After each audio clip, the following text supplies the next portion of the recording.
I had no idea at the time how dangerous asbestos could be. Yeah, I just felt like you just brushed it off, so to speak. Never thought anything odd about it. So in 1978 I went to work at Midland Bluebird. Heavy work, working on buses and that. So the dust, it was everywhere in the workshop, although the guys done their best to clean it up, but it was still in the air, and we had no suitable protective clothing. There was no bath or showers.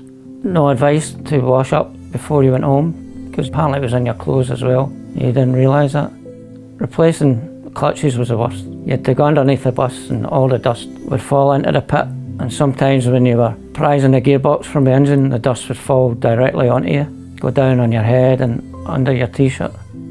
You never gave it a thought really, because you were dirty all day, you know. You weren't aware of what the risks were, but I think the powers that be, they knew what the dangers of asbestos was.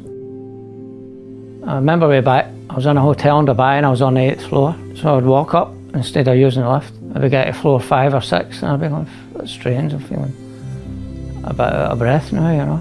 Maybe I have to take a wee minute's rest. Whereas before, I was just trotting up with no bother, you know. Suddenly it's just having trouble swallowing stuff.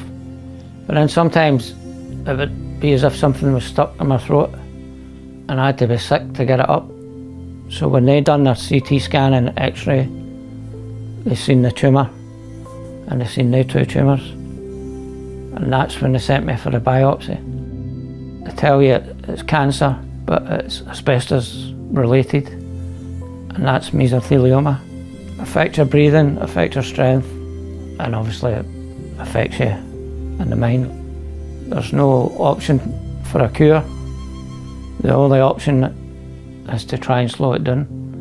Because they'd done the radiotherapy on this tumour and it had shrunk, so I was able to eat okay. It was only this year, about January, February, that it just suddenly went downhill. It's not the end of life I wanted. I'd envisaged like retiring, playing golf, going away for weekends and that. But that's not to be, you know. Well, I knew about Clydebank Asbestos Group, and we were in Clydebank, and I said to my wife, why don't we go and get some advice from them?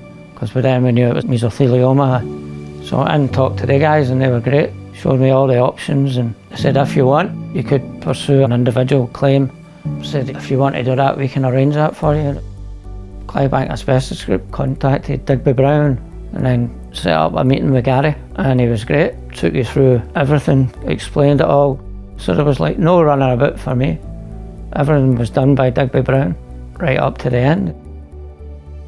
I honestly didn't think we would win. I thought there's no chance because it's been so long ago and so many different places I'd worked. But then when Gary told me what the amount they were going for, I was like, what?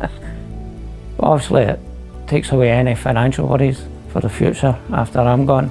It'll just make things a lot easier for my wife and the kids and that, you know. My advice to anyone who worked or thinks to work with asbestos is to go and get help and advice and speak to a legal expert if you're feeling that you would like to make a claim.